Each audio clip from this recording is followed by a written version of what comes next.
think spring has to be one of the most magical times of the year in a way, because it just makes you feel so I don't know, so alive, rejuvenated. You feel like making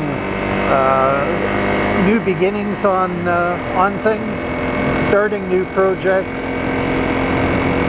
It's like after the dead of the winter and everything has been slumbering and pulling back, you know, including people, the spring comes and suddenly everything grows.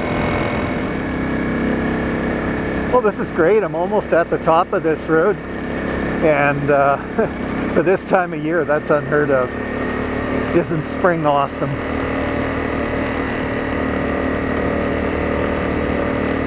I'm thinking of starting a little business this spring. I don't know what kind. I have no idea. It's got to be one of these bootstrap type businesses, because I have no money. But it'll be fun. See what I can do. I've had kind of a weird career, working life. It was interrupted midstream when I was, let's see, I was about 40, I guess, something like that.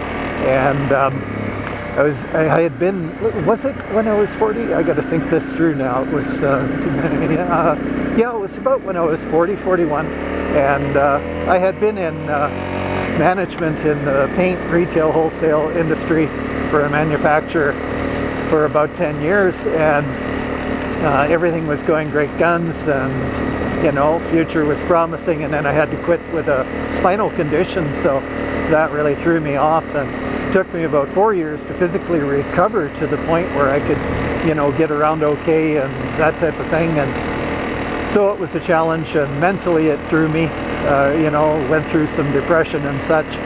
And you know, that's a bad time of life to have to leave your career. And instead of going back to it, though, when I was a little bit more capable, because I still had to stay out of certain things physically, and look at that view. Interrupt my train of thought there. Yeah, so, you know, what I did was I started a little business, because I'm an artist, and that seemed like the logical thing to do. So I did that for a while, and did it full-time for a little while, and then I went back into employment part-time. And so I was kind of semi-retired when I was about 45. You know, combination of working part-time, you know, now and then as an employee, and doing my own business of sorts.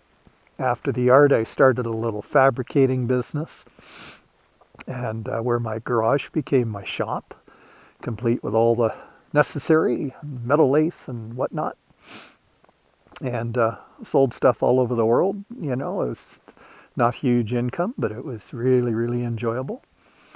So I want to do something again.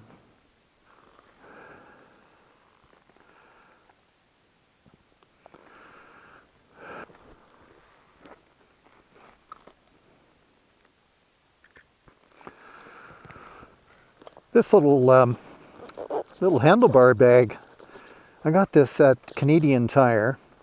It cost me $25. It's a, what do you call it, snowmobile handlebar bag.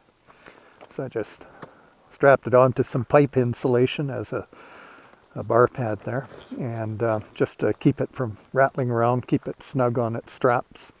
But yeah, it's pretty good for 25 bucks, eh? Not bad at all. And then there's my super expensive tail bag. It cost me $6, and lots of room, you know. It kind of expands up different compartments. Well, onward and upward. Well, I've probably said it before a couple times, but this is just awesome. I would not, in my wildest dreams, have expected to be able to get up right up here to the top of this road at this time of year.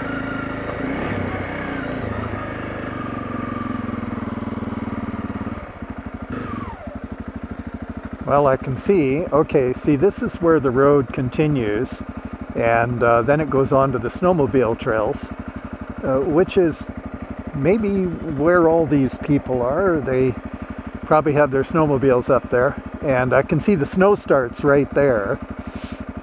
It's probably a little patchy, but anyway, doesn't look like I can go any further. But hey, I have already had a great ride up here.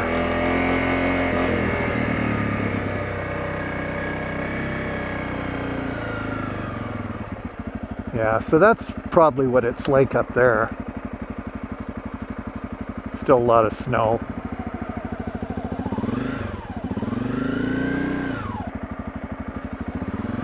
Well, I think we're gonna head down. So yeah, I'm not sure what I want to do as far as getting a little business going, a little side thing. But I'll figure it out, I guess. Aside from the art and the fabricating, I used to also do some writing, freelance writing. I used to write for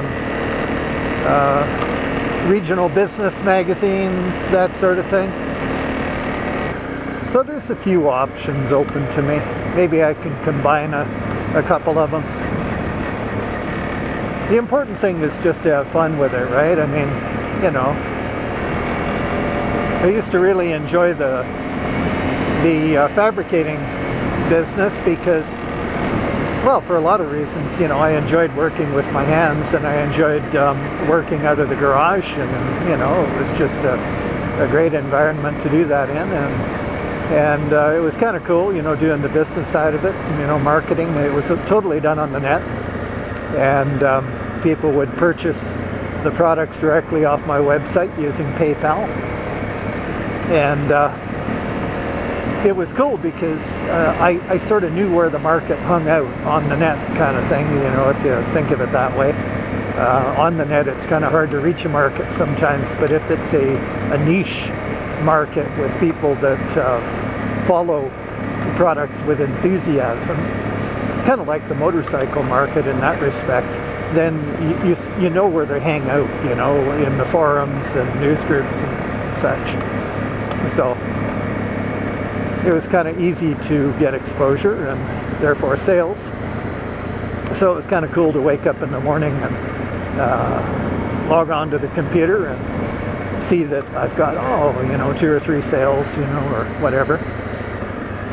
And then I had a couple dealers, actually 3, one in Knoxville, Tennessee, one in, oh boy, now I forget where they were. Anyway, I had 3 of them, one in New York, and they found me through the net, of course, and then what if I had more product than I could sell readily on my website, then I would ship them off to one of the dealers at a reasonable discount for them. And it was good for me, good for everyone. Ooh, muddy here.